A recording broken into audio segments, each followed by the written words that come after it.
She's my friend. Yes, I believe I'll go see her again. Nobody has to guess that baby can't be blessed till she finally... Good evening. I'm Coulter Wonkite. I'm already into the 420, damn it. So what are you doing? Nothing. Nothing? Why not?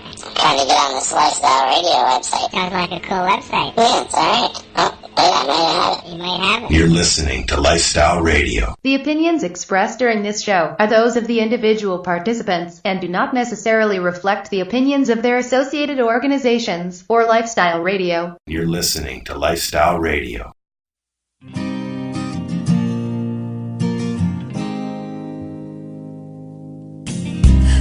I blame it on industry.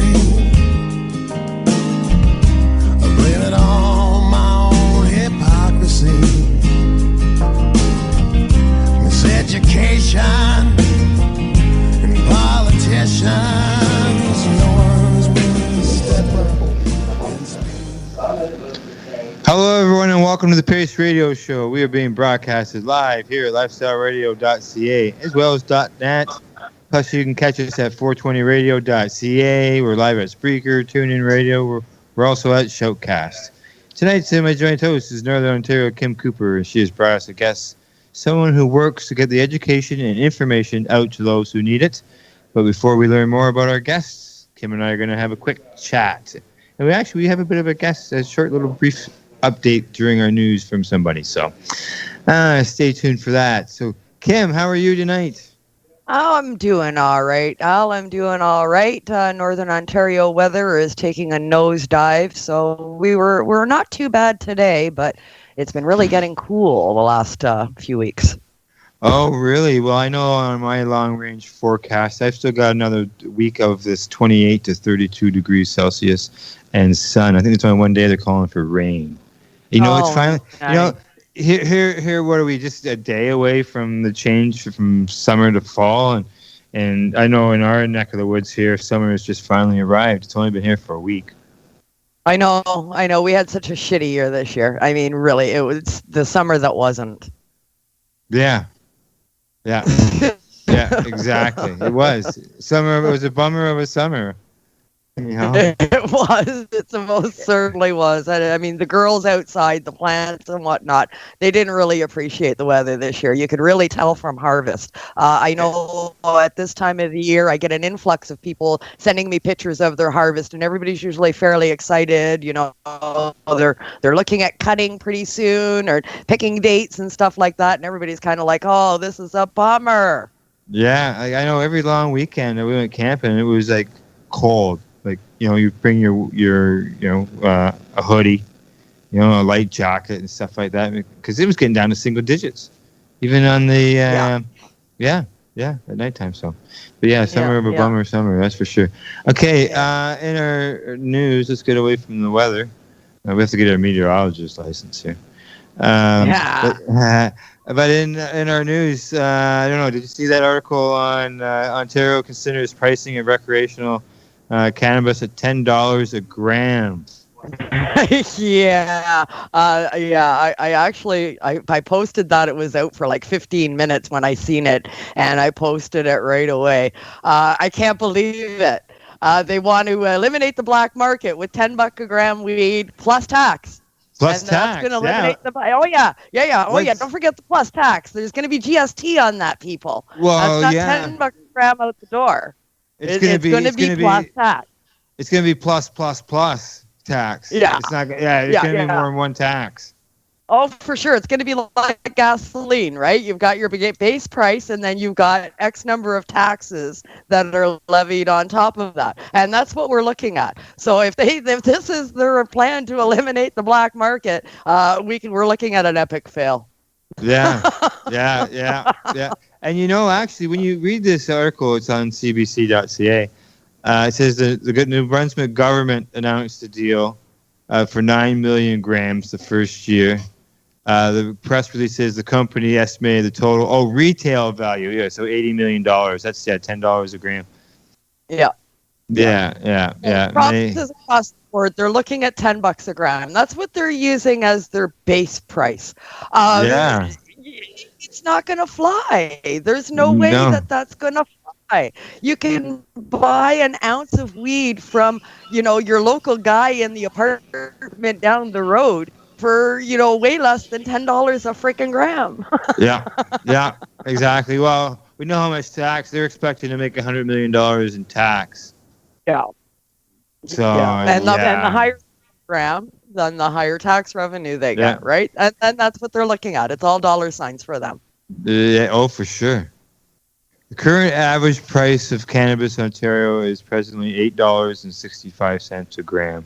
Yeah, but that's Ontario. Now, I mean, you've got to figure they're taking numbers and they're getting an average price, right? Yeah, so that's right. Going from prices from downtown Toronto to the same price of what it would cost you north of Kapuskasing, okay, which is a far cry from the price of downtown Toronto. And then they're taking an average. Ontario is a very large province. It's larger than most countries on a whole. It sure is. And the price variance throughout this province is extreme. So to take an average per gram price from a province such as Ontario, you're not going to get an accurate description of what you're paying for cannabis in a core like downtown. Well, the finance minister here from Ontario says that the provincial governments, okay, so that's all the provincial governments across the country, are looking for uniformity in pricing across Canada. So they're looking for prices to be the same whether you're in Saskatchewan or whether you're in Nova Scotia. Yeah. Or something that's very similar, right? Well, okay, I understand the reasoning, okay, and I get that, but do they really think the people of Toronto in a region like that where you're getting low cannabis prices already are going to take an increase in cannabis prices to make up for the gap that we have to pay in Northern Ontario? No, it's not going to happen. That's exactly why the black market will continue to exist. Oh, it sure will exist. It'll continue to thrive, and they've already told them this week. Some of the cannabis advocates that were up there talking with the government for the Bill C-45 hearings told them such. We're just gonna keep selling our edibles. Yeah, I mean, you don't want to sell them, we'll sell them. Dana was fantastic. Dana was great on that C-45 council. All the speakers did an absolutely fantastic job, and I'd like to take the opportunity personally to thank Don Davies. I mean, without him in our corner on that panel, we would have been screwed. He did, yeah, exactly. So, all right, let's move on to our next item here. We're gonna move a fella in here. Wayne, come on in here, buddy. Wayne here from Canada Days. He's here in the store with me right now, and basically, I'm just gonna ask him a question. He's gonna give us an update. If you got a question, let him know, and we'll go continue from the show from there. So basically, Wayne, Canada Days store here. You've been involved with some rallies in the Toronto area. You want to give us a bit of an update of what they're about and what's going on? Yeah. But real quickly, first, I want to also, and what Kim just said, Don Davies did great. Friday night, I sent him a thank you email. Oh, cool. So I haven't heard back from him yet. I'm sure his mailbox is flooded, but I gave him a personal thank you for standing up for other people. Awesome. As for the rallies, so a week ago Monday, about 12 of us stood out in front of Kathleen Wynn's office. There was some construction down the road, so we stole their pylons and we blocked off a lane of traffic, and we stood out there protesting the Liberal LCBO plan. And then this past Monday, we were down at Queen's Park. Queen's Park was a little bit more interesting. They told us a specific area that's marked out for protesters. They gave us information on how to get a permit for the next time.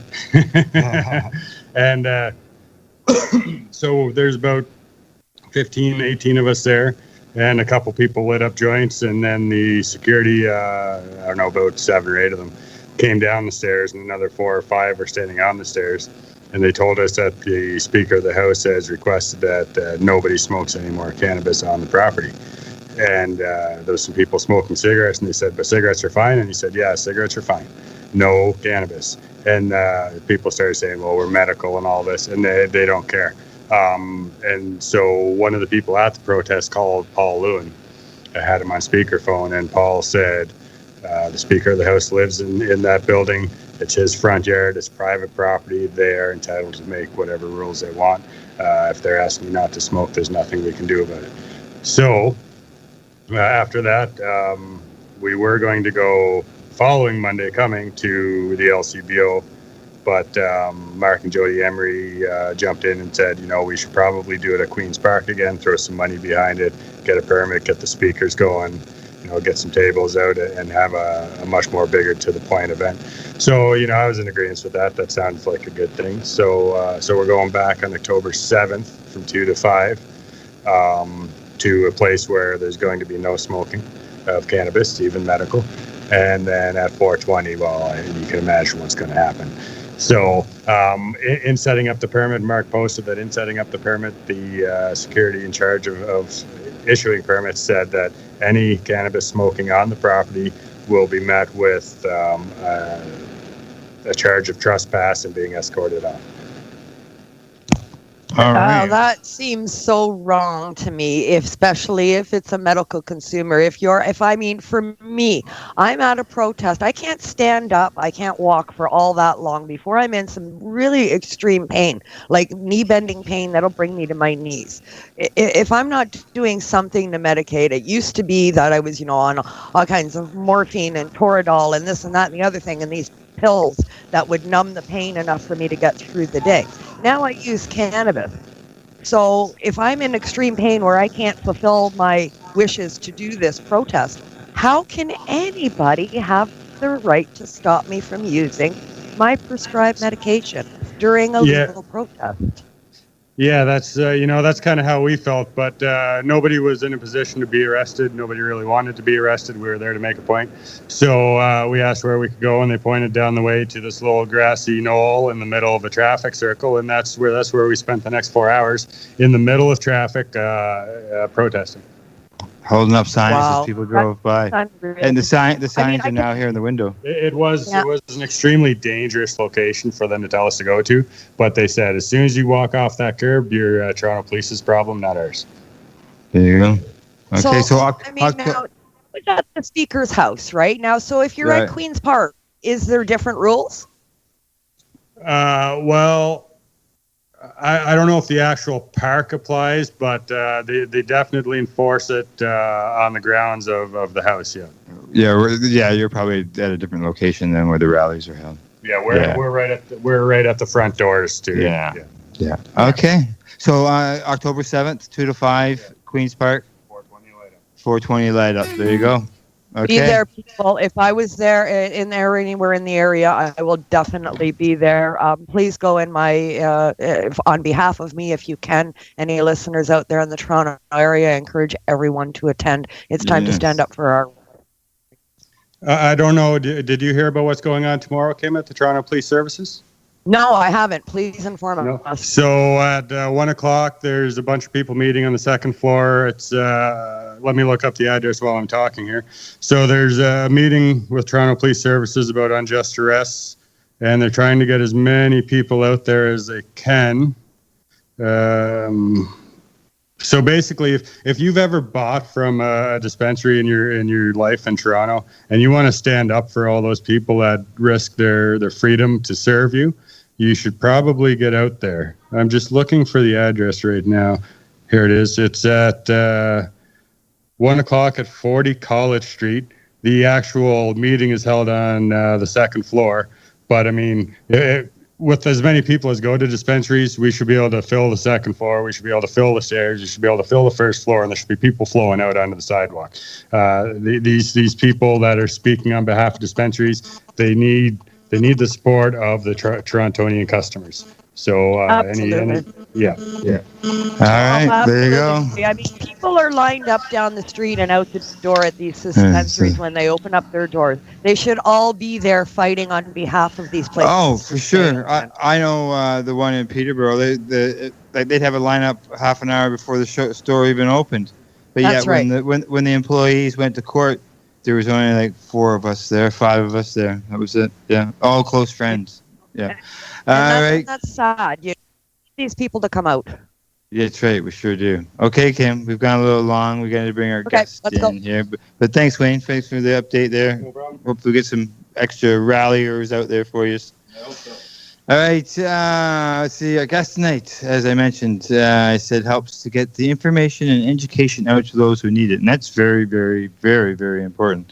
So I'd like to welcome, hopefully I get your name right. Okay. I'd like to welcome Julie Chiariello onto the Pace Radio Show. Hello, Julie. Hello. How are you? Hi. How are you, Al? Not too bad. Chiariello. You have to pretend you're Italian. Chiariello. Oh, no. You did all right. Okay. All right. I hope so. It's Take another jab and try it later. I don't get many Jones or Smith on the show, I'll tell you. Yeah, John's Vergados also. Vergados, yeah. I stumbled on his first time that I introduced him, and I stumbled all the way through the show, but he's been on since then, and now I do get it right. So the same thing with you. I'll eventually get your name right. So we'll keep working on it. Yeah. Yes, exactly.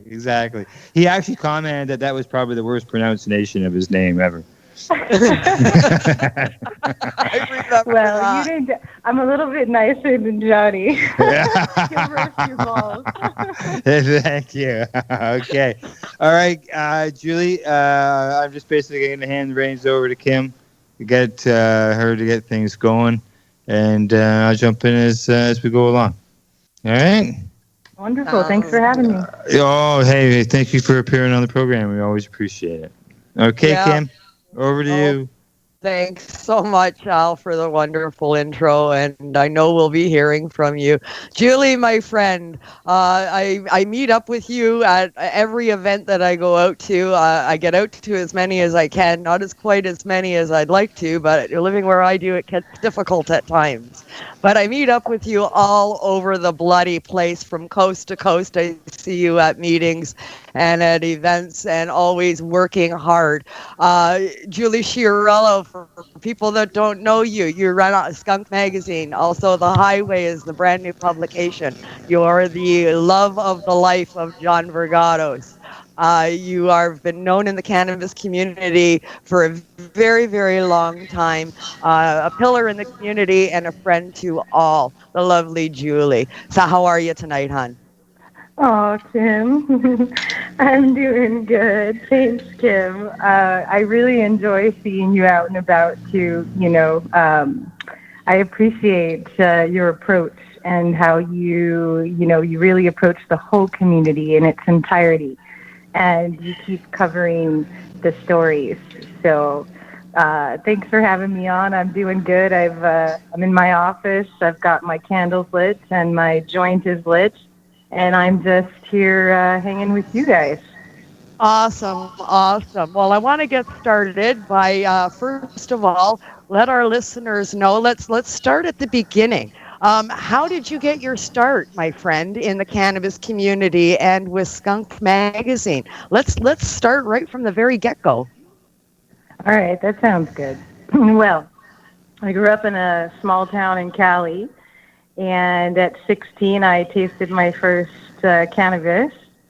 At the time, it was, all Mexi weed coming down from down south.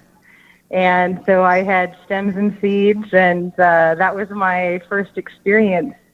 But it was the late 90s or mid-90s, and then things started to change. NorCal started to get influenced from the genetics in Europe, and the buds started to come down, down into Santa Barbara County, and things started to change. And I fell in love with cannabis. I was a dancer and an artist and into poetry, and it just complemented all of that, and in terms of healing. And I went traveling through Europe. I lived in Amsterdam for a month and tasted all the great herbs coming out of there in 98 and 99, and then was in Spain, lived and worked and had the chocolate from Morocco.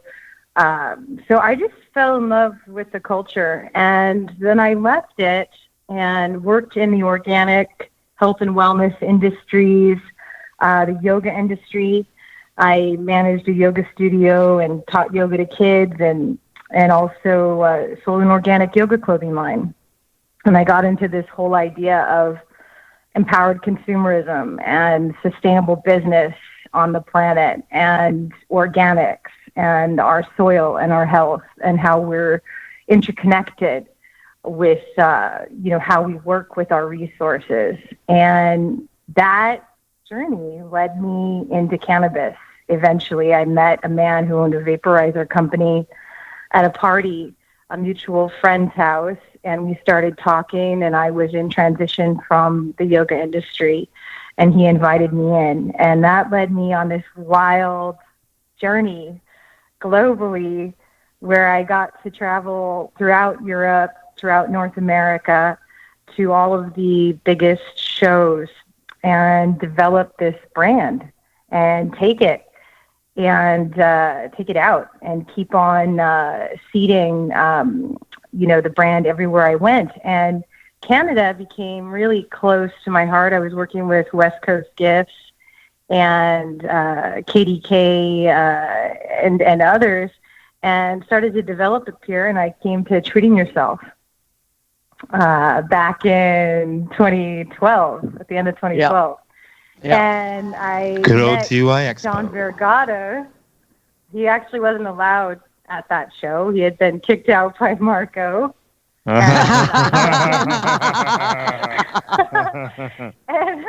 I met him on the side of the road at 1 a.m. With a group of different, men in the industry. They were in a larger group. One of them was a distributor that I was tracking for the last 2 years in Europe, one of the biggest distributors in Europe. And he was there with John. And so little did I know, I started talking with John later that night, and we were talking about the different things, and we had a real meeting of the minds. And I started to write an article, and we did an event, and I had no idea that eventually I'd fall for this fellow, and that I would, I'd have all this experience, decades of experience working as a sales manager and marketer in the different industries that I was in. And it just happened that it was the perfect meeting where he really needed something at that moment after the raids 5 years ago. The company was hit hard with a mortal wound, and I happened to meet him right at that moment and had the skill set that could work together with him and help to protect the magazine, save the magazine. Fate, some would say. Yes. It has been quite the fateful journey. I say it's like the Odyssey. But John's Greek, and I've always loved Greek myths, and now I feel like we're living our own personal Odyssey, our own Iliad. You touched on a few things through your story there. Your days of doing the yoga and the yoga studio, you've always been very creative, being a dance student at the heart of it at the very start when you first were introduced to cannabis. We've heard this in the past from others that are very creative, that cannabis helps enhance the creativity. It brings you a closer mindset to your path. Absolutely. I believe, I've told this to friends before, that for me, I was inspired by Camus, to be so free that your very act of living is a rebellious act, or, by Terence McKenna and others that see that in this day and age, we're really fighting for the right to think critically. We're fighting for our consciousness. And I think that cannabis, for me, from the beginning, was about expanding my breadth of awareness. And that's what I'm fighting for. That's why I'm here. I mean, I'm really in service to the plant, and I'm also in service to, a renaissance on the planet. And I think millions of us are. We really we live different. We act different. We want to do business differently. We want to be together differently. We see another way. And I do think cannabis is intrinsic in that waking up process. Of course, you got to do the work. It doesn't do the work for you, but it definitely opens the door. Well, as they say, it opens the mind. Absolutely. Yeah. Yeah. Yeah. That's for sure. That's for sure. You mentioned TY Expo. So many of us remember Marco and treating yourself. Sorry to hear John got kicked out that year. That's pretty hilarious. I sort of remember. John was Marco's moral compass. Yeah. So there you go. Yeah, and many of us remember the TY days, and I mean that's basically the standard building block for what we see happening today with people that are new out there in the industry, and that's what we see at Lyft these days, and that's basically what TY has turned into. What's your opinion on that? Well, given my background, obviously I'm fighting on behalf of craft culture. I'm fighting on behalf of farm to manufacture, farm to table ethics. I want to see an agri-centric industry. That's why I'm in this.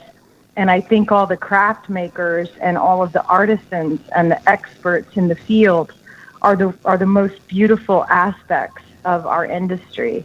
And, John and I right now are faced with incredible challenges with the magazines, as are many small and mid-sized businesses in North America at large, not just Canada. North America in general is right now, Kim, trapped in a quagmire of corruption and greed. And we're seeing a perpetuation of some grave lies about that go in direct contrast to science.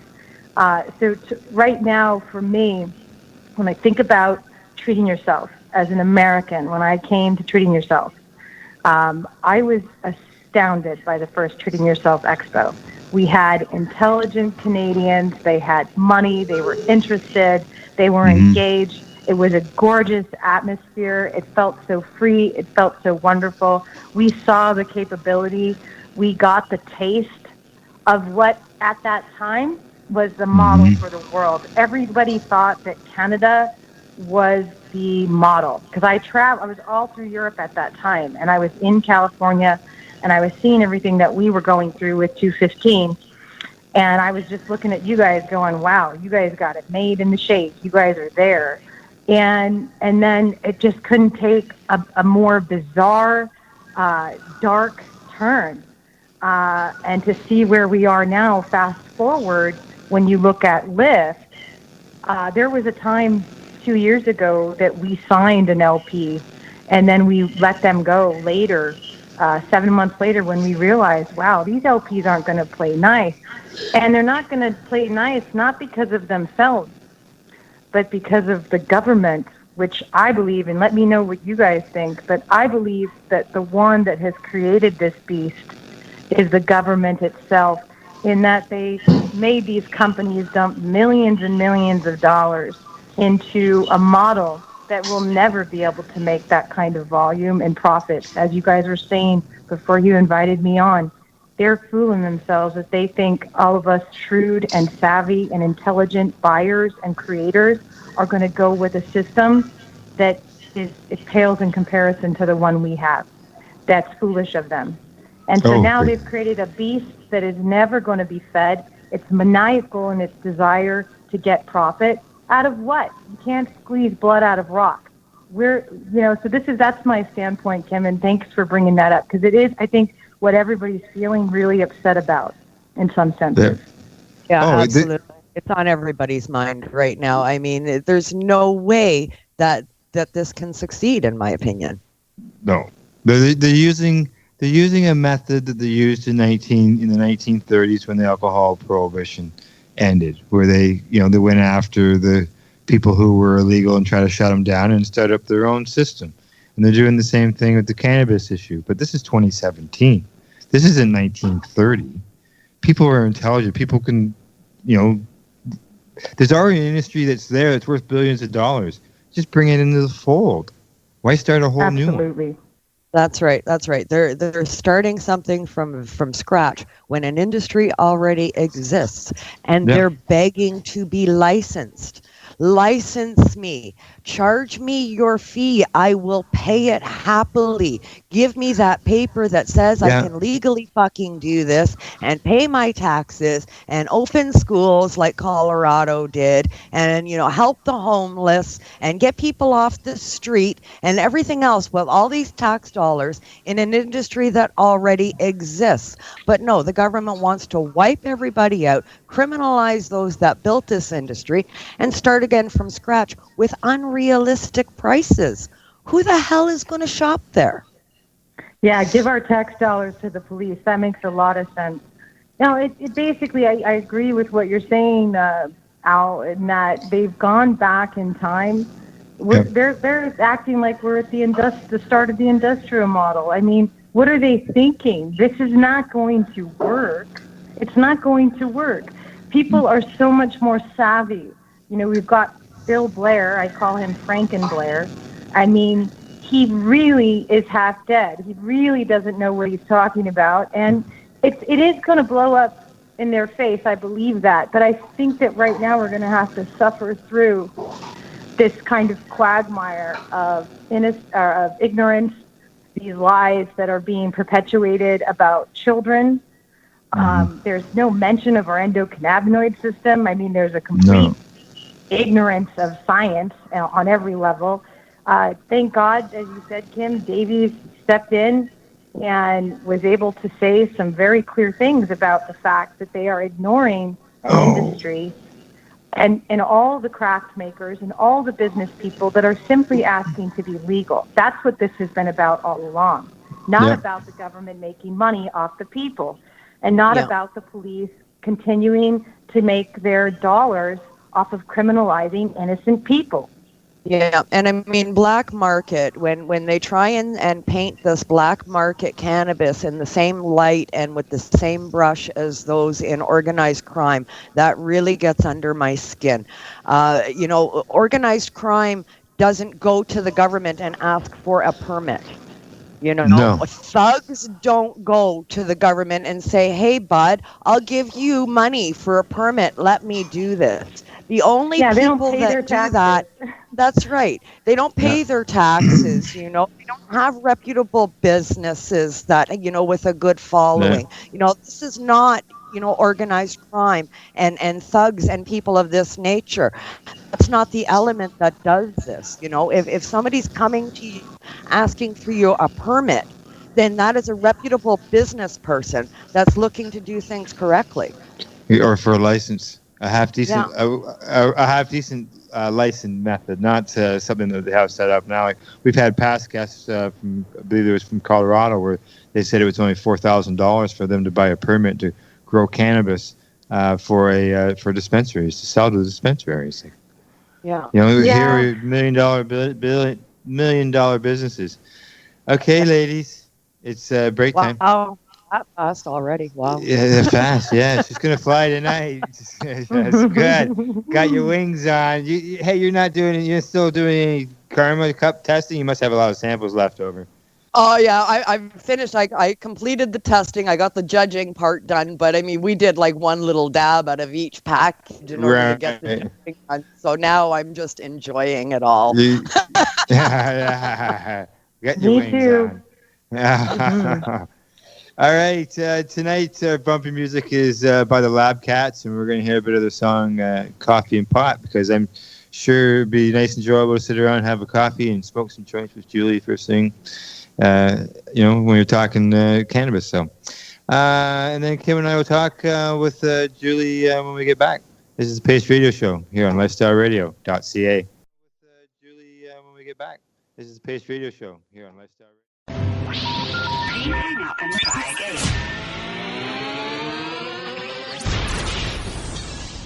You're listening to Lifestyle Radio.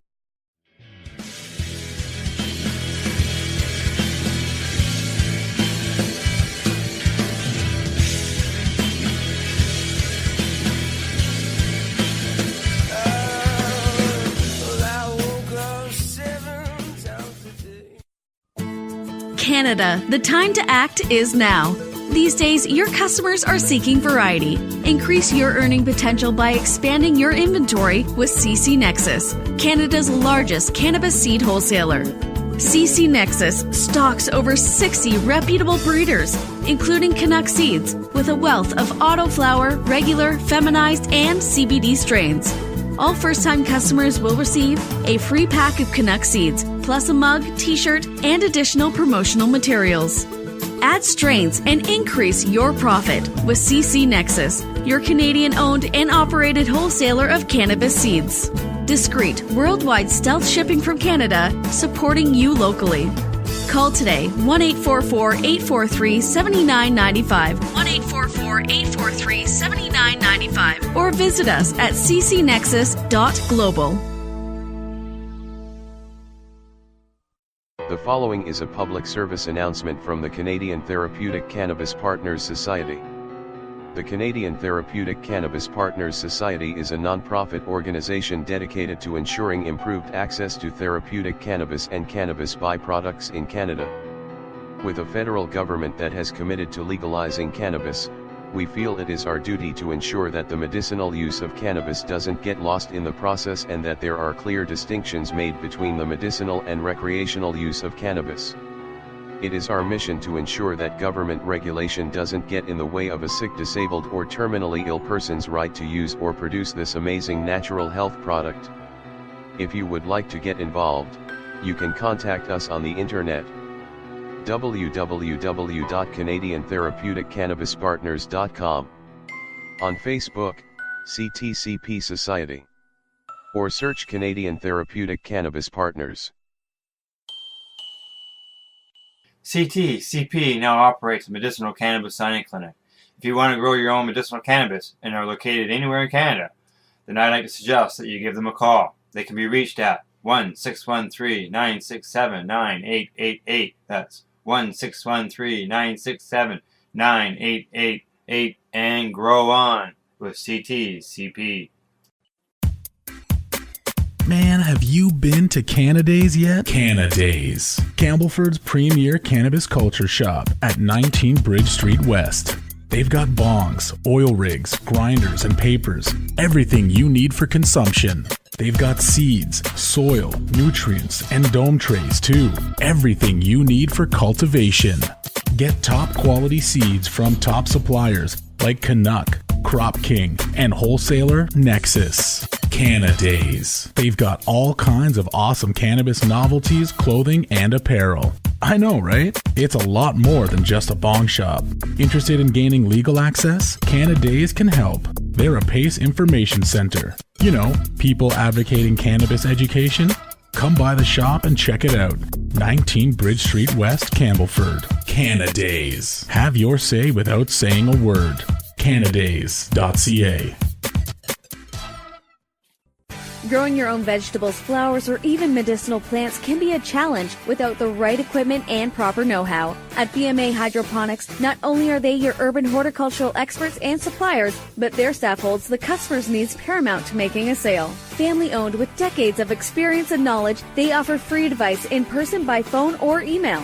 BMA Hydroponics wants to ensure you have the advice you need, which is why you'll find tips and tricks on different ways to grow, like wick, ebb and flow, drip, or aeroponic system, as well as other helpful links at bmahydroponics.com. If you can't find what you're looking for, just let them know, and they'll do everything they can to get what you're looking for. At BMA Hydroponics, each staff member also possesses a federal exemptee MMAR license, making their strong suit empathy, experience, and dedication to their customers. Because when you know how to grow, you'll have results that make you proud. BMA Hydroponics in Belleville, Ontario. Visit bmahydroponics.com. BMA offers cannabinoid testing, so if you want to prove you've got good medicine, head to BMA Hydroponics and prove it.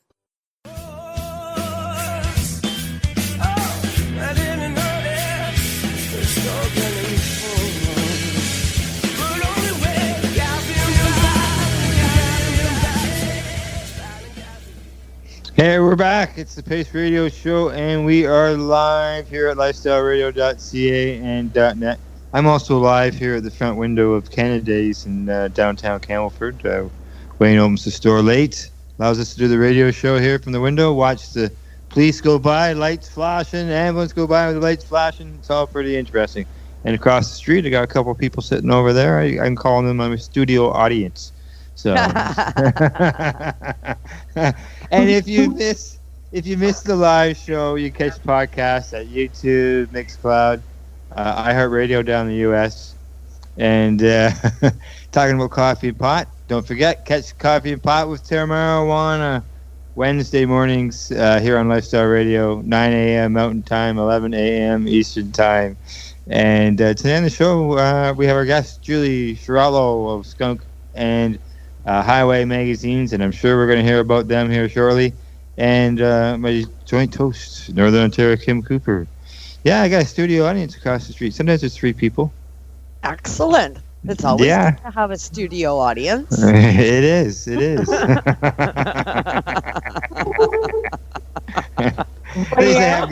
haven't got anybody sticking their tongue out at me tonight anyways.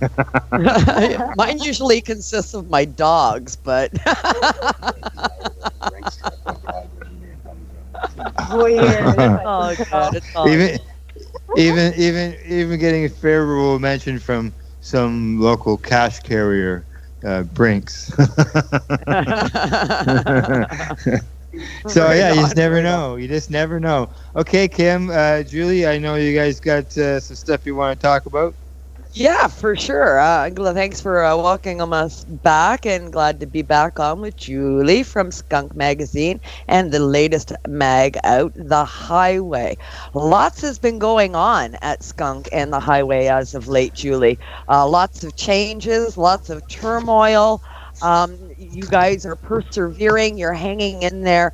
I'm glad to see that the publications are both going to continue, but there's been some major changes on board lately, eh? Yeah, absolutely. Well, it started, as I said, I alluded to the Odyssey. So here's a little update on the Odyssey as it unfolds.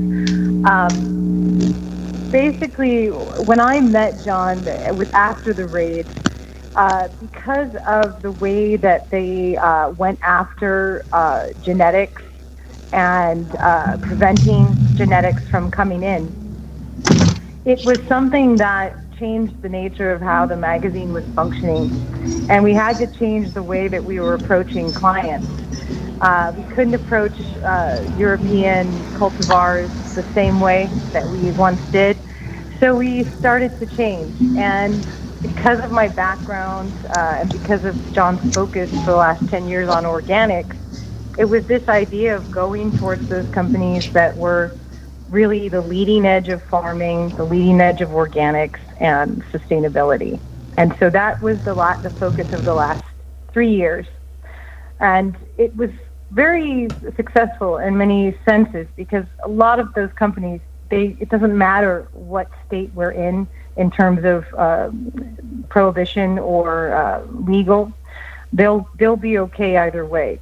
So we started to look to those companies that had some strength in the marketplace and were around for a long time. And then, interestingly enough, when we first met in 2013, John told me of a dream that he had of a new magazine called The Highway.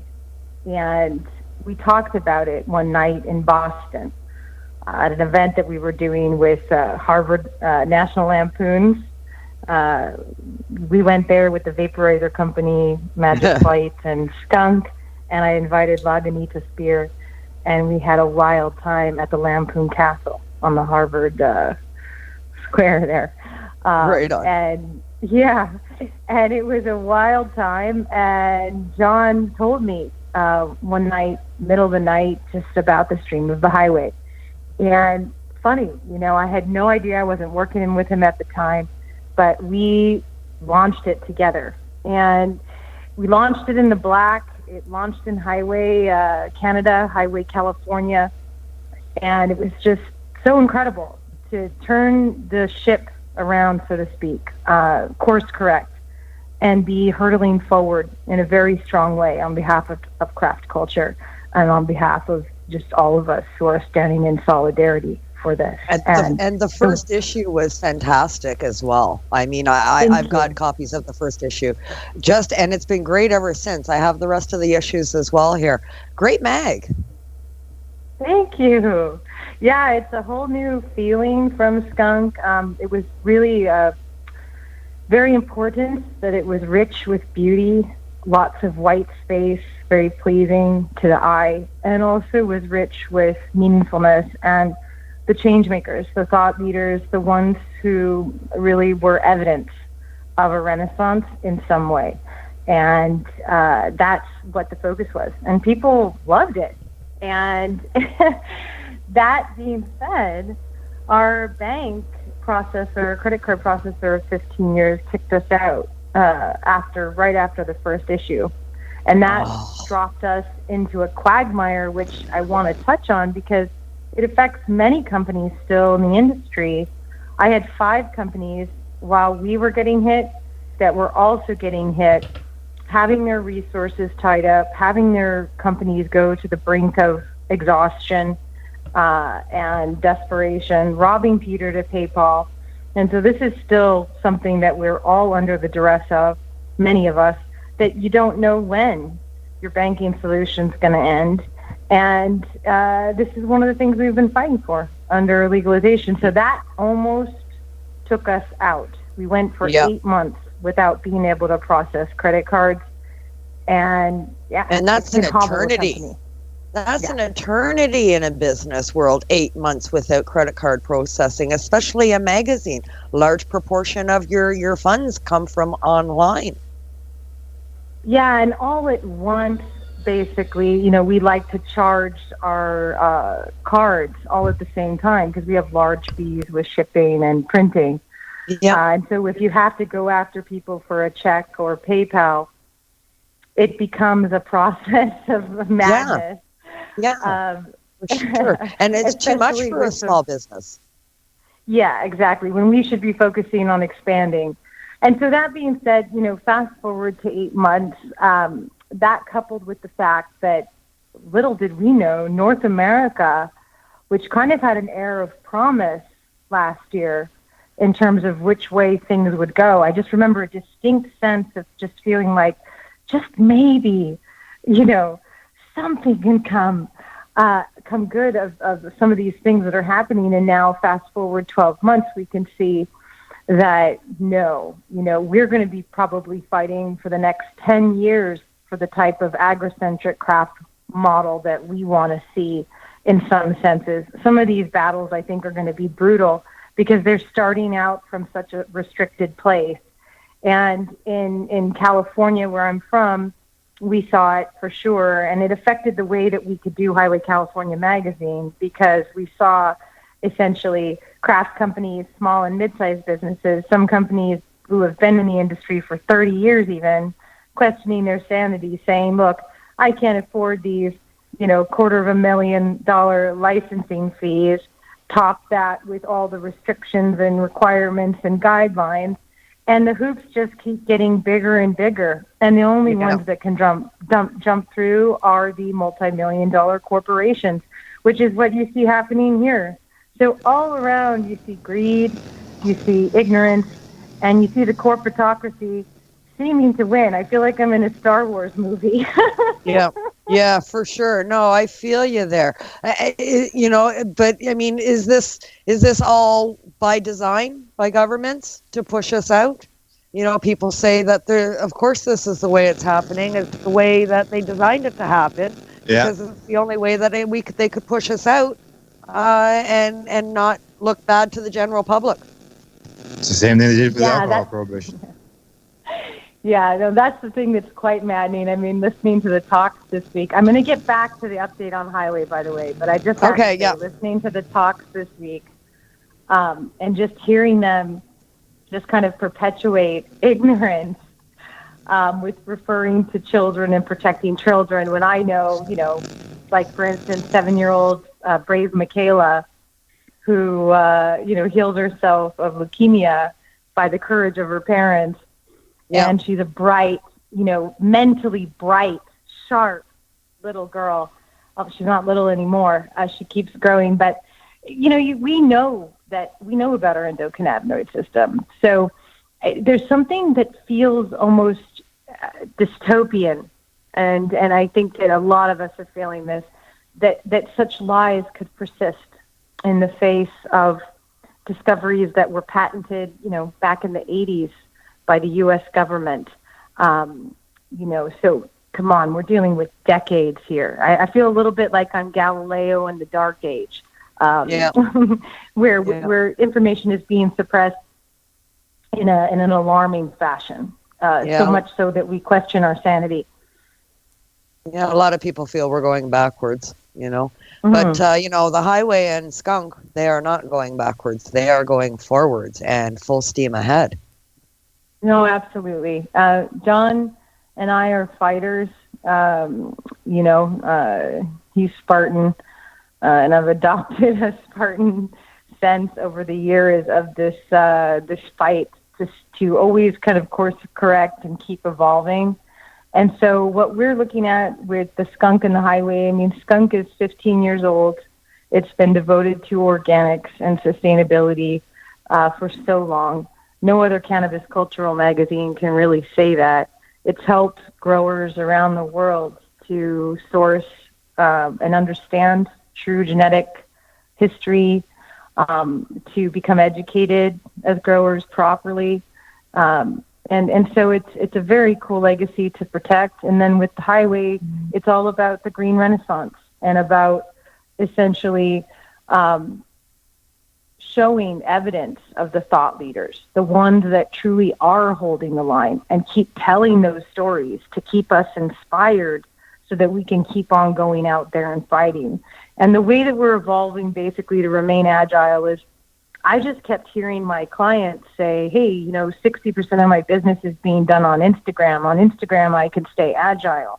On Instagram, if they shut me down, I've got the love so, connected with my people that I can start another page and I'm going strong again. So I started to listen to what people were saying and started, John and I started talking, and he said, well, why don't we just re-release the Highway website, Highway Global Online. And I was feeling really inspired about this idea of who are we as a people? Who are we? We're educators. We've studied. What do we have to say? How are we doing business? What's meaningful? And so the launch of the new Highway, which next week people can check in, go to thehighwaymedia.com, thehighwaymedia.com, and you can go there and you'll see there's an area where you can engage as a modern revolutionary. There's another area where you can engage as a contributor, and it can be anything having to do with the green renaissance, whether it's organic farming practices, permaculture, homesteading then and now, herbology, ethnobotany, psychedelics, you name it, consciousness in any kind, in that this is the kind of contributors that we want to bring in. Right now, we currently have 40 signed content contributors that kind of show this new style business, this energy of who are we as entrepreneurs, as educators, as thought leaders, and then that's how we do business together. So what I do when companies want to work with us... Hello? We lost you there for a sec. I think you're back now, though. Can you hear me? Yep, got you now. Okay. What I love to do with companies is just invite them in, not just to advertise, which is meaningless, but invite them in, if applicable, as educators, and to ask them what is it that they want to achieve within the marketplace, and see how we can do that with them, help them rise. And in so doing, they're happy to invest in us too. So that's the model, and the new website is launching, and people can see what we're going to be doing in terms of inviting people globally, all of our friends globally that we've made over the years, to begin to start to feed in these stories. Because as far as I can see, guys, I see that the next 10 years in North America, we're going to be fighting tooth and nail for a lot of the rights that we wish that we were enjoying tomorrow.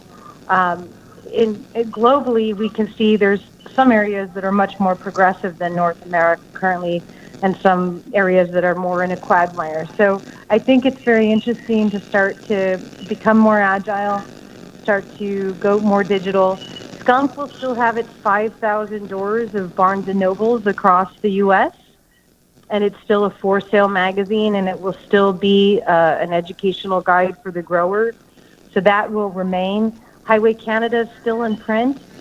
The only thing we've suspended is Highway California print. And like I said, we're pushing much more to this new online model that's going to be inviting contributors, experts in their own right, and educators and activists and change makers into the forum.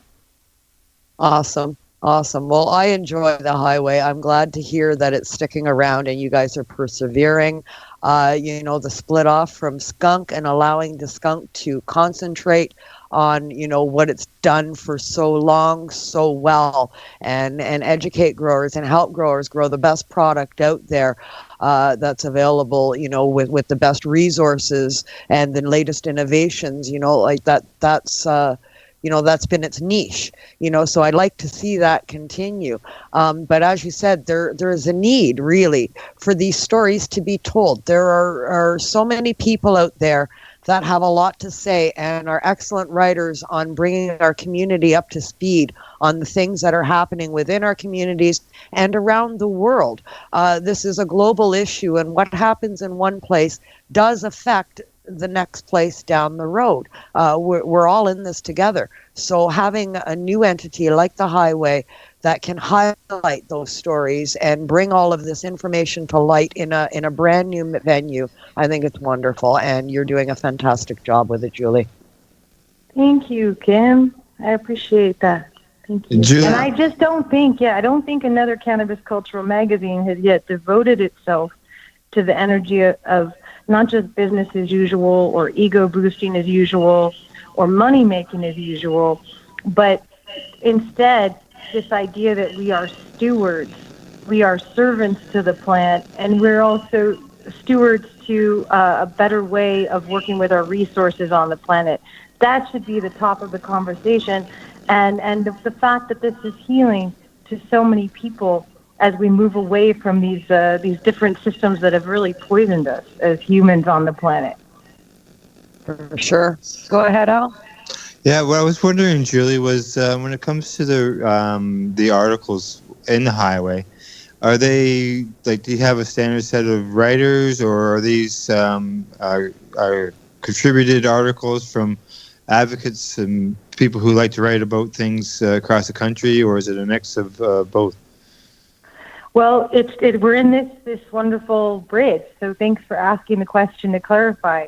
For a long time with Skunk, the idea was that we had a group of writers. The company was larger before the raids. It shrunk in size after the raids.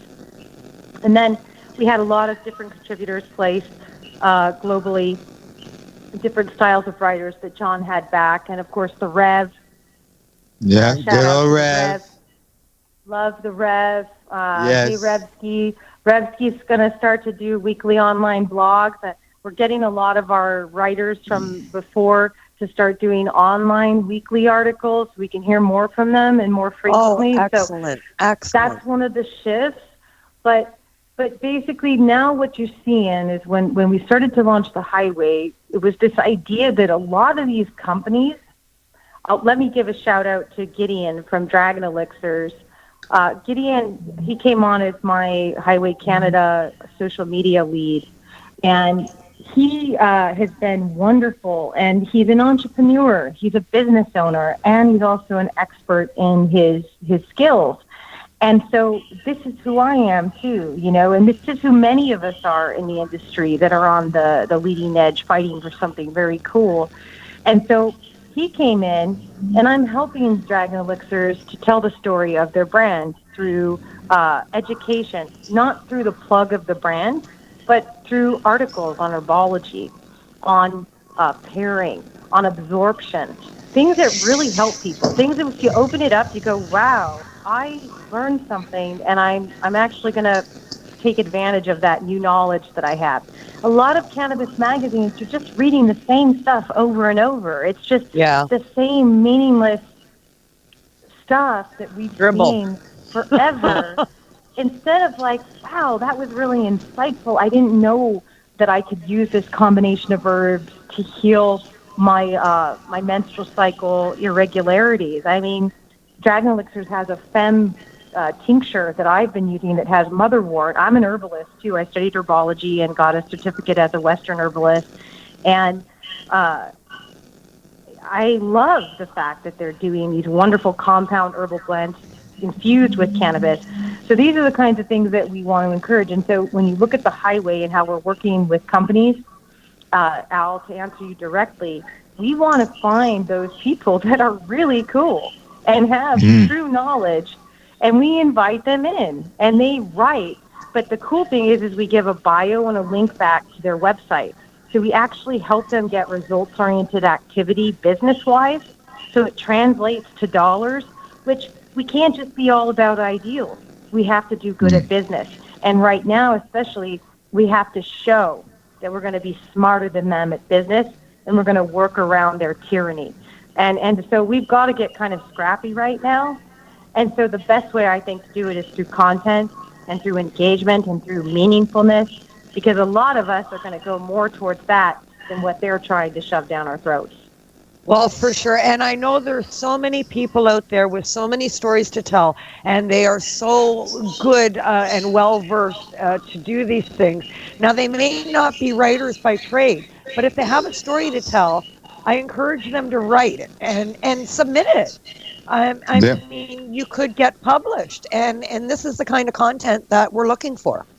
I'm going to send you the link right now. We are going to have curators who are going to be ready to view the content and publish. We do, there's a, the Huffington Post does it. There's also a yoga online magazine, the Elephant Journal, which I've followed for the last decade, that does really insightful journalism on all things. And so I just sent you the link, Kim, so you can get a little preview, not for public view, but there's a contribution thing there that's going to be a guideline. It's easy for people to plug in. We definitely want strong writers. If you want to tell your story, just hit up John or I, reach out to us. It's easy to find us, and just tell us your story if you need somebody to write it. But if you are a writer and you do want to try your hand, go ahead, please. We encourage you, because I know there's so many people out there.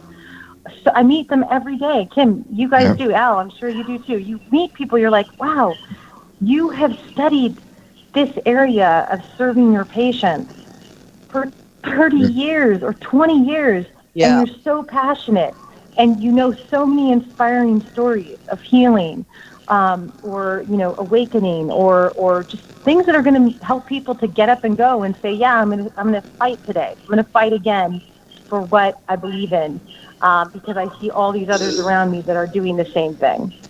Between that and success stories, patients that have used cannabis successfully or getting successful results, like they're not cured of their condition, but they're seeing progress in a positive manner. Absolutely, anything.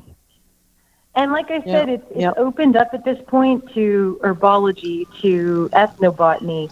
I mean, we see all the kind of latest studies that are happening with mushrooms, healing depression, all the different alternative therapies, kratom, helping people with heroin addiction.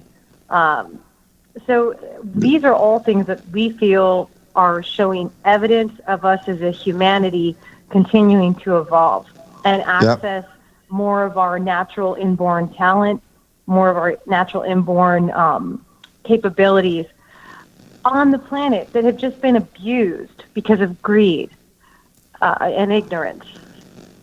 Yes. Al, I just sent you the preview too, so you can take a look at it. Okay, super. Thank you very much. Well, we'll take a look at that while we're going to break, right? Correct. Yes. All right, guys. I got to roll up this other joint. Yeah, sounds like a good plan too. Because I can't go on speaker. All right, everybody else is going to be able to listen to a little bit of the Lab Rats and their song Coffee and Pot. And then Kim and I will continue this conversation with Julie Chiariello after the break. You're listening to Pace Radio Show here at lifestyleradio.ca and .net. You're listening to Lifestyle Radio.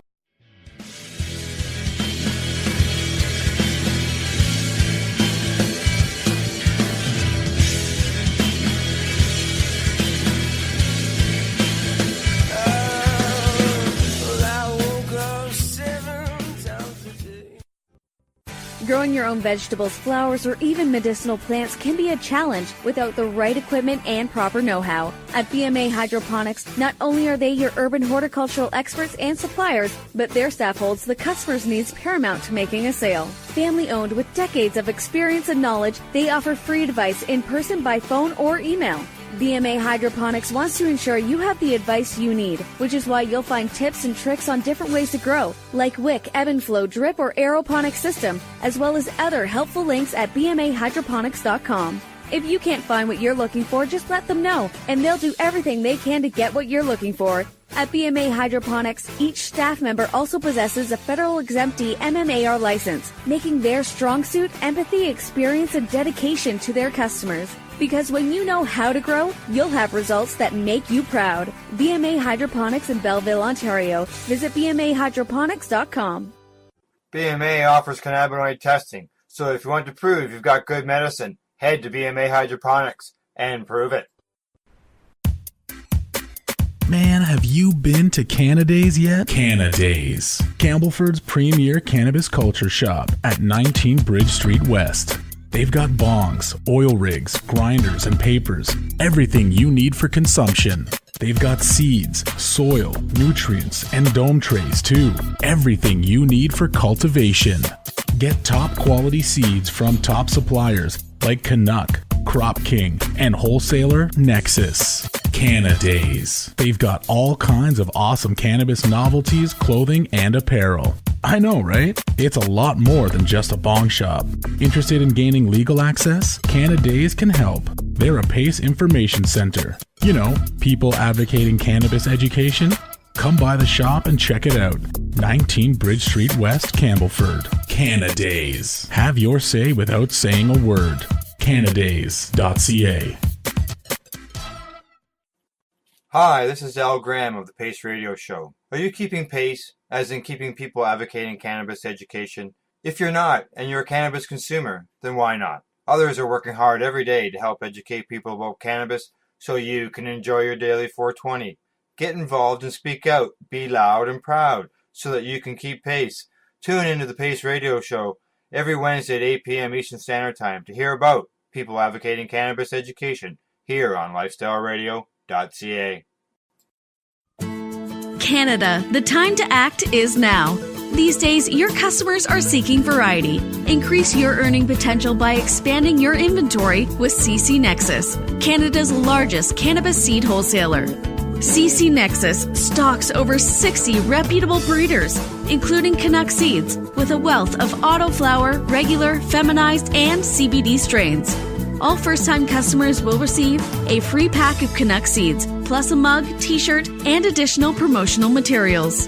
Add strains and increase your profit with CC Nexus, your Canadian-owned and operated wholesaler of cannabis seeds. Discreet, worldwide stealth shipping from Canada, supporting you locally. Call today, 1-844-843-7995, 1-844-843-7995, or visit us at ccnexus.global.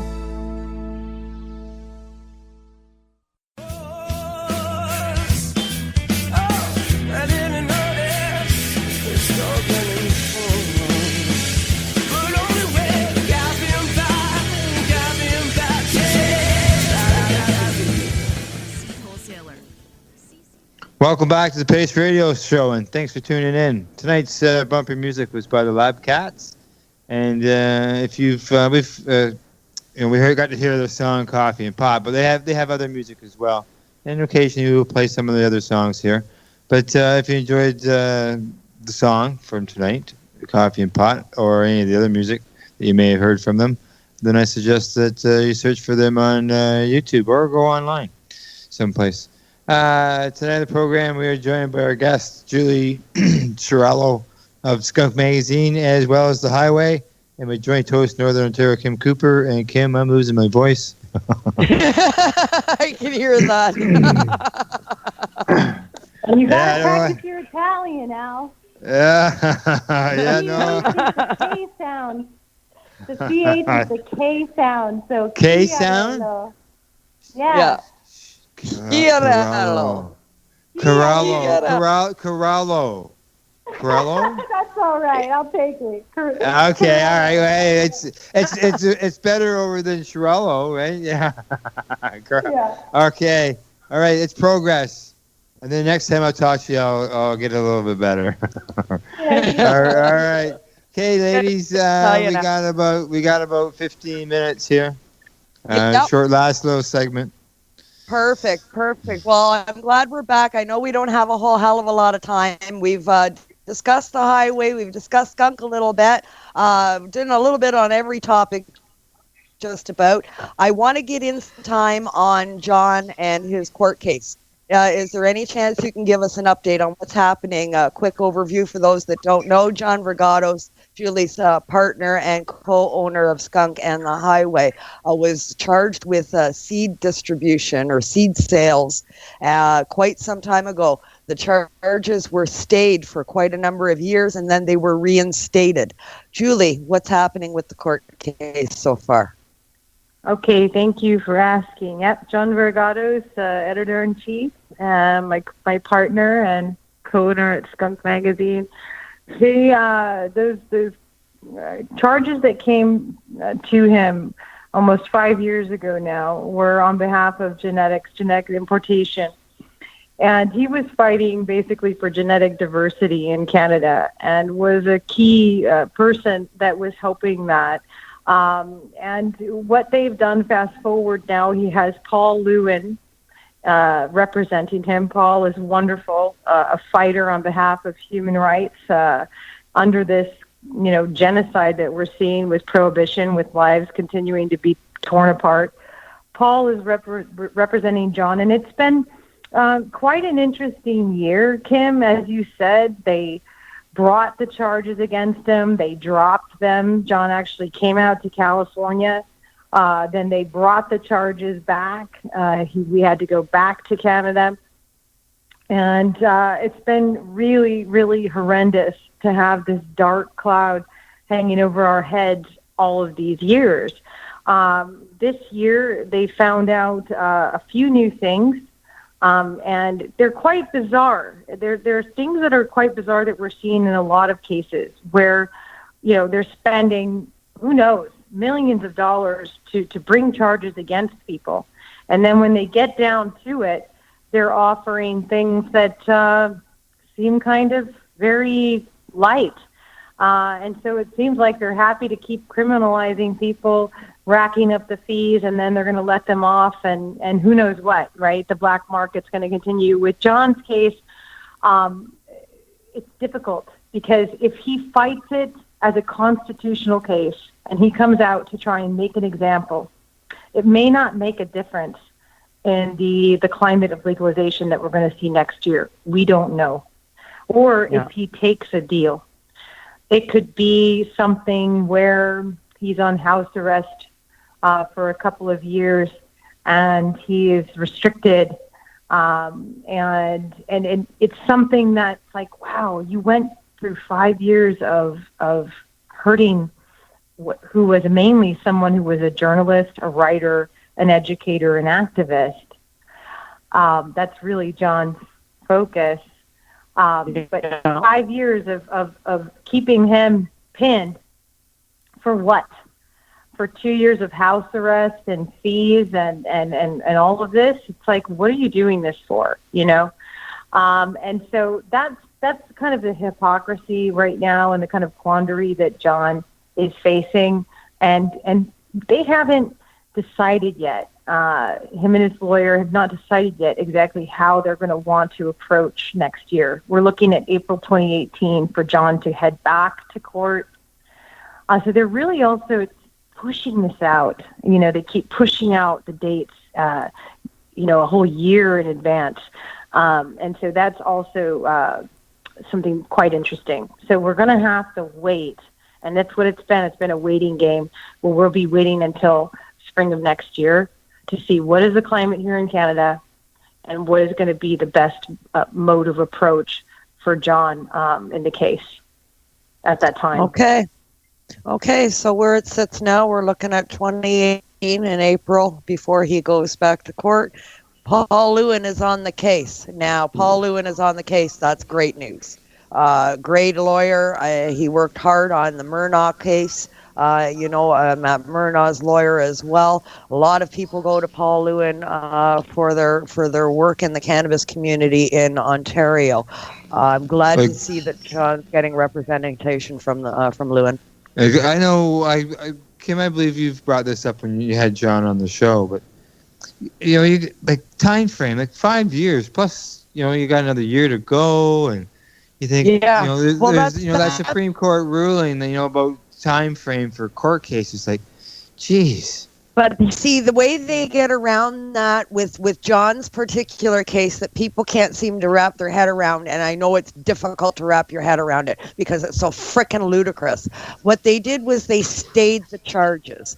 So, in effect, those charges didn't exist against John during the time that they were stayed. But unless they are fully withdrawn, whenever they are just stayed, the Crown has unlimited resources and time to reinstitute those charges. So getting them stayed is not a great option because they can bring them back whenever they want. And the time frame that they were stayed does not count as too long to go to trial because the charges didn't exist during that time frame. So it can't be included.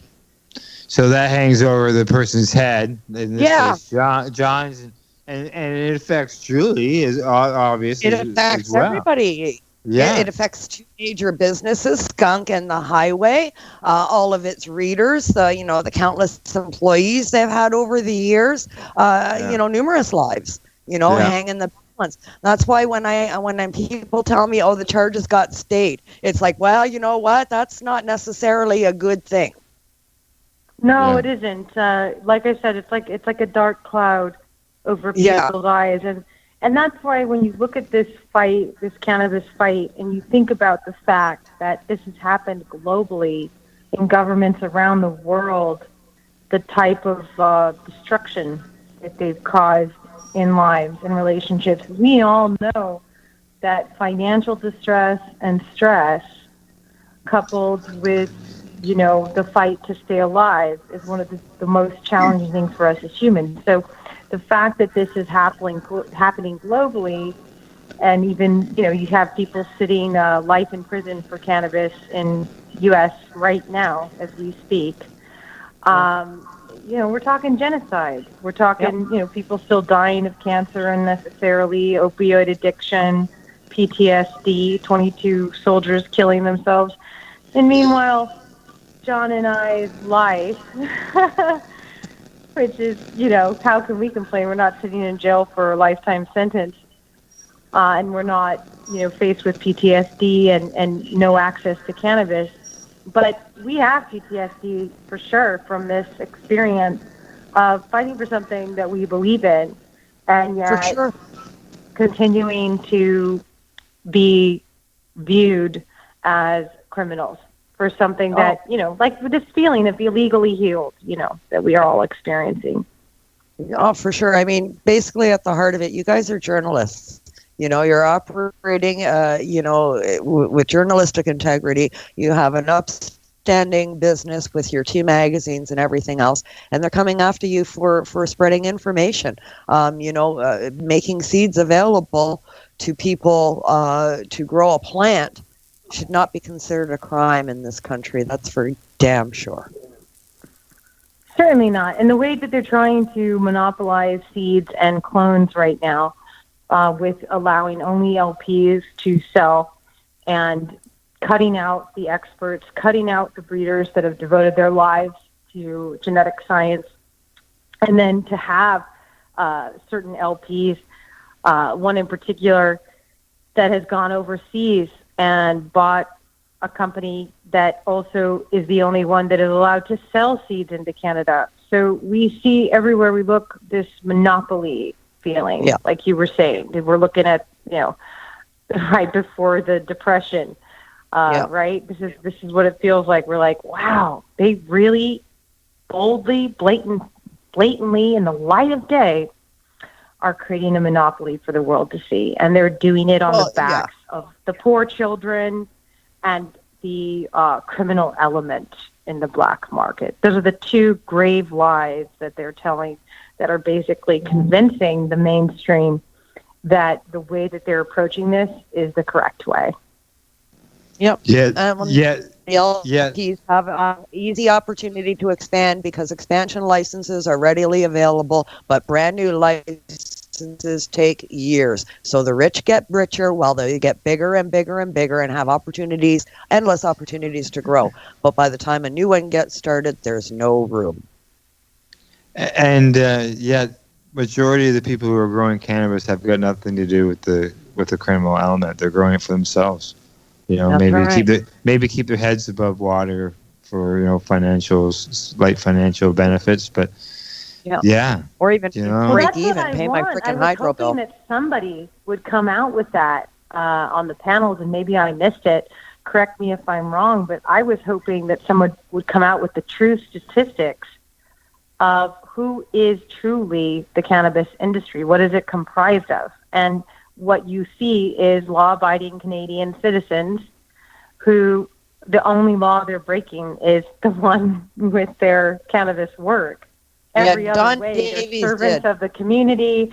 They're helping their community members. They're making their communities better. And so I wish somebody would come out with those stats. Yeah, and just Don Davies mentioned ignorance.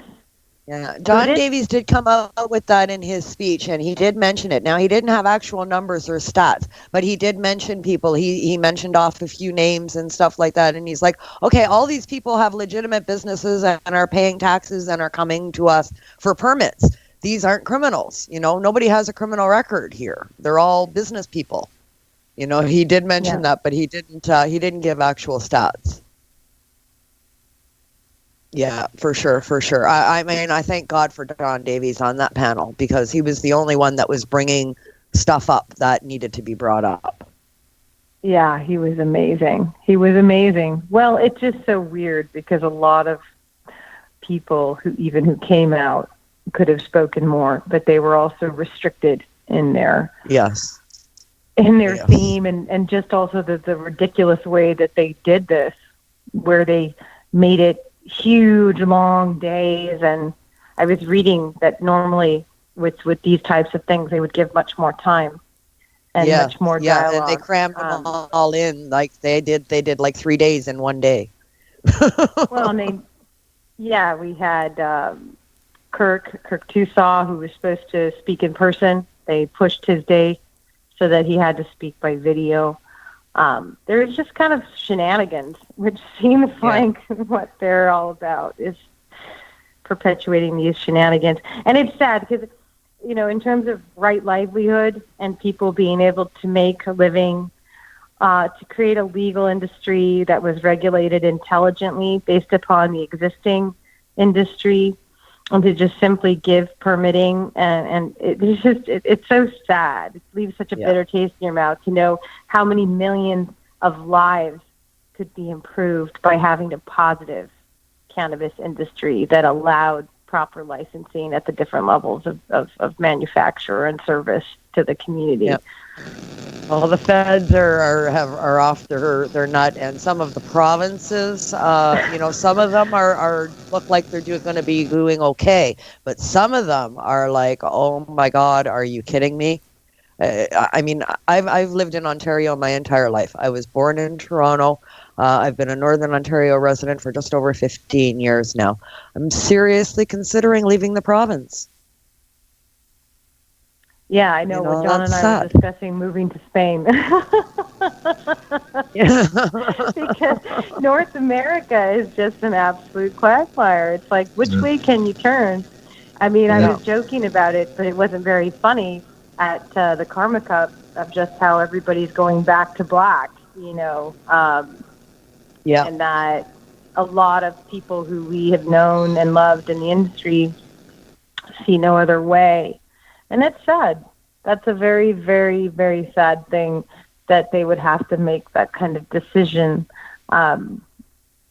based upon the government's ignorance. Yeah. It not to bring the show down, but no. Well, no, that's the atmosphere. No, that's the atmosphere of the day. You know that's the toll of the day. You know that's where we are. Yeah, because the government doesn't look like it's going to welcome so much of that end of the cannabis products and derivatives for some time.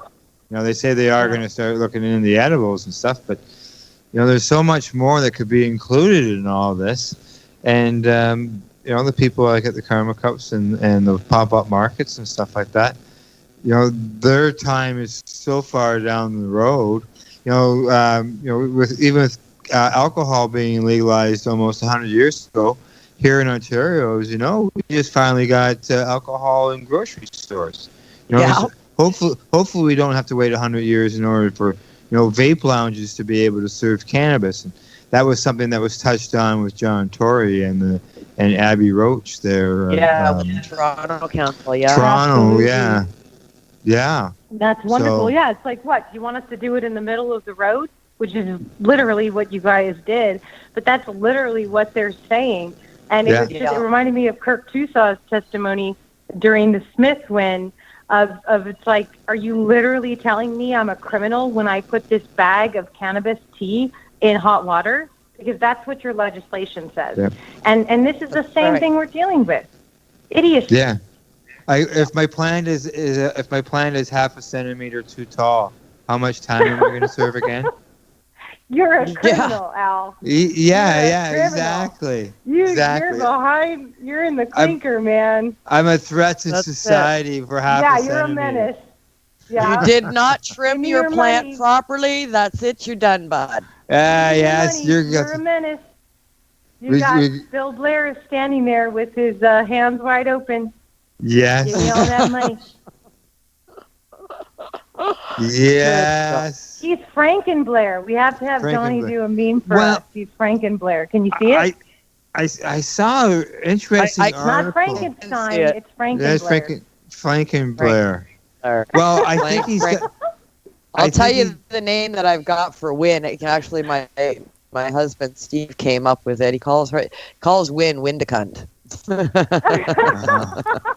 Uh-oh, sticker. Okay, I'm sticker. Going to share that. He'll enjoy that. Yeah. You lose with Win. That's his statement. You lose with Win. You lose with Win. Well, Patrick Brown won't do anything in order to be on the good side. So you're basically into the NDP end of things. And I know federally, Mr. Singh there, the guy who people say is leading for the federal leadership, he's for complete drug decriminalization on drugs. At least there's somebody, right? Yeah. At least somebody. Yeah. Like Portugal. Portugal's got the decrim of all drugs. That's right. And it's working. I love Gabor Mate when he spoke. Gabor, he's amazing in that he speaks about what the true root of addiction is, and that it's not about a substance. Addiction, to heal addiction, you got to heal the person's connection with themselves and with the world around them. They feel disconnected, so they medicate. And it doesn't have to do, it could be sex, it could be food, it could be cannabis that they are misusing. And so he spoke that, to that insightfully. Yeah. But it's sad. It's almost as if it's seeds falling on fallow ground a bit right now. Sure does. Sure. Well, I know we're already running late, but I just want to get this one point in on your point about addiction there and the way that we handle it. We see the same thing with the pharmaceutical industry in this country. There are many patients out there that require pharmaceuticals. I'm a cannabis advocate. I am not anti-pharmaceutical. There are plenty of patients out there that require some of these pharmaceutical medications that are out there. I'm against that, how widely they're prescribed and how easily they're obtained. That's my big issue. They're overprescribed. But for those that require them, they get penalized by pharmacies, by the general public for using their prescribed medication, the same as cannabis users do. I know people that use the fentanyl patch. They get discriminated against by their pharmacists. They get looked up and down for using their medication, and they can't function or deal with their pain on a daily basis without that fentanyl patch. And they are scrutinized over and over and over again, and they're legitimate patients. So now we have, in effect, legitimate patients still paying the price because of an addict's use of a legitimate drug. And to me, that's wrong. We're demonizing the drug instead of dealing with the issue of addiction. What are your thoughts, Julie? No, 100%. I think that this is the true work. This is the leading edge work within the cannabis industry. This is what makes me feel that there's still so much to go in terms of inviting these types of thoughts in. Write an article on that, Ken. But that this is the type of discussion we have to have, because cannabis itself is not a panacea. It's not designed to heal you point blank.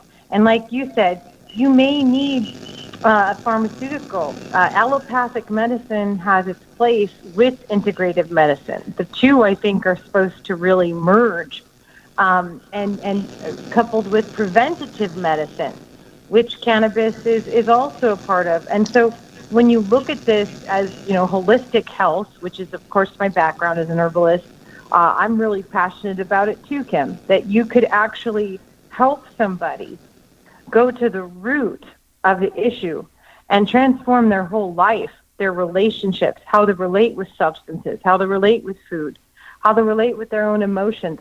I think that's the leading edge of where we need to keep going there. And when we see these thought leaders that talk about decriminalization of all drugs and stopping this shaming, like you said, because shaming is part of what actually needs to be healed in the sickness paradigm.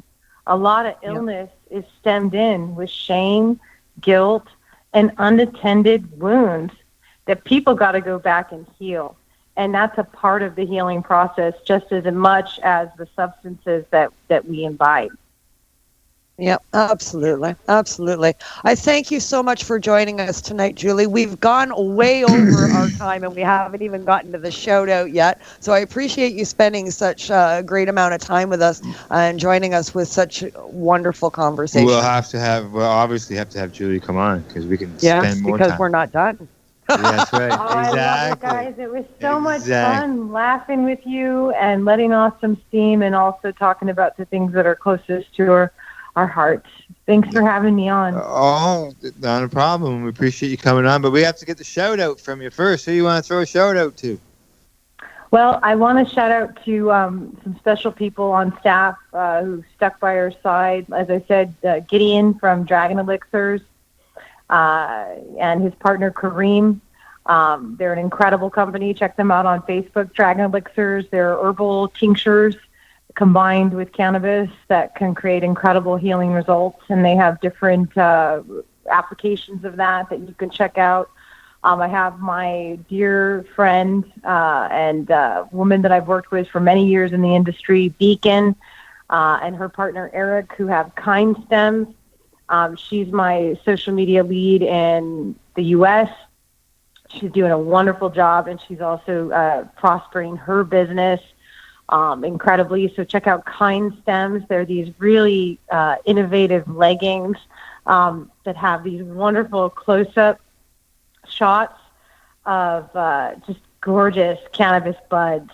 But they look so elegant and so unusual. They don't look like your normal pot wear. Awesome. They really are raising the bar. So check out Kind Stems. And then I just want to give a shout out too to all the fighters over this last 2 weeks that have really been speaking truth to ignorance and standing up to the corporatocracy and the greed. my heart goes out to you. We're on the ground here fighting too on behalf of craft. So please reach out to us. Go to thehighwaymedia.com. This week, the new website will be launched, and you can submit your writing. If you are a writer, please reach out. We'll give you a platform for your voice. Let's stand in solidarity right now in this tumultuous climate of pseudo-legalization. Let's keep on standing together and inspiring each other. Awesome. Fantastic. Awesome. Thank you very much for that, Julie. Thanks, guys. Kim, have you got your shout out quickly? Yeah, real quick. I'm just going to give a quick shout out to somebody out in BC, a friend of my friend, Dana Larson, Mary Jean Dudson, otherwise known as Watermelon. She is running for government in BC, Vancouver City Council. She'll be a fresh voice at the BC Council. So vote for Watermelon if you're a BC person out there. And you can find out more at votewatermelon.ca. So check her out, a cannabis advocate on City Council at Vancouver. That's how we're going to make change. Get involved in local politics, or get on a council, make change for sure. Get involved. Okay, I will be back next week with Alicia Yashishin as we promote those who are working to help end cannabis prohibition and to help patients. You can find the Pace Radio Show on Facebook. We're on Twitter at Pace Radio. And we're the Pace Radio Show on Instagram, and we can also be found on the web at pace-online.ca. And while you're there, send us a quick message. Let us know you want some free stuff. I got a bunch of Treating Yourself magazines that I could send your way. Thank you tonight to go out to our sponsors, the friendly folks at BMA Hydroponics. They're in Belleville. BMAHydroponics.com. CC Nexus, Canada's largest cannabis seed wholesaler. CCNexus.global. Cannadays, thank you to them for supplying Pace with the radio and information center location here in the store. Plus, producer Al Rapp of Lifestyle Radio. And to you, Julie, thank you very much for coming on to the program. We did get to talk, got some good talking about Skunk and Highway Magazine, so thank you for doing that. Thank you, Al. Really appreciate you having me on. Thank you guys for all the work you do in the community to keep us together. Thank you. Hey, you're welcome. It's just, I'm sure Kim's the same way. It's something that it's you just got to do. You've seen the benefits. You see the stories. You know about them, and you want to share that information with others. And this is one of those outlets that allow it, just like the magazines do as well. So.